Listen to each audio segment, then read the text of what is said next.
Hi friends, Suzanne here. Welcome to another Monday Makes video on my YouTube channel and blog. For today's project, I am featuring the background stamp set called Painted Stripes and a sentiment stamp set called With You in Mind.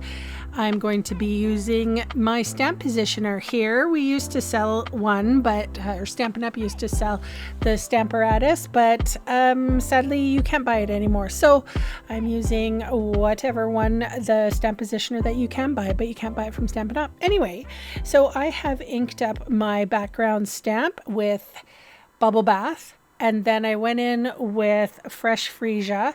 Then I'm going in with Petunia Pop, and I had just a little wet baby wipe there, and it's more dry, I should say, and I'm just kind of dusting off a little bit. This is going to go for that painterly look that I'm looking for, but I am looking for an ombre.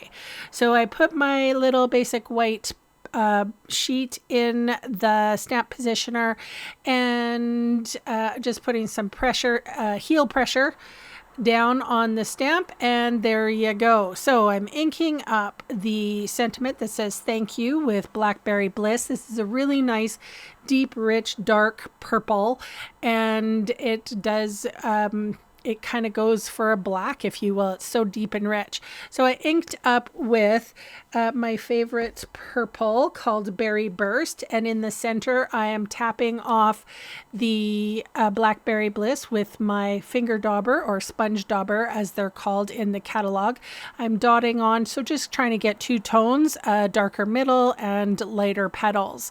So I do 3 of these instead of any embellishments. This is a really simple card, but I feel like it does have some theatrics and a little bit of wow with that beautiful ombre color.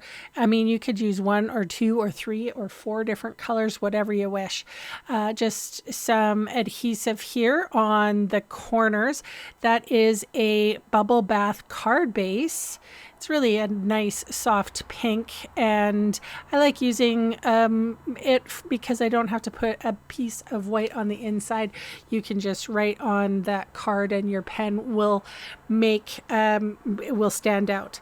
Anyway, you can see all the supplies I used today listed below in the video See More section in YouTube or in the supply section of my blog post. And those fast links are going to take you to my Canadian online store, where I would love to meet you and earn your business. So thank you so much for spending time with me today, for all the comments you leave, and for the thumbs up and all the YouTube-y things. If you haven't subscribed yet, please consider it. It really helps my small channel grow. Thanks again for watching, and bye for now.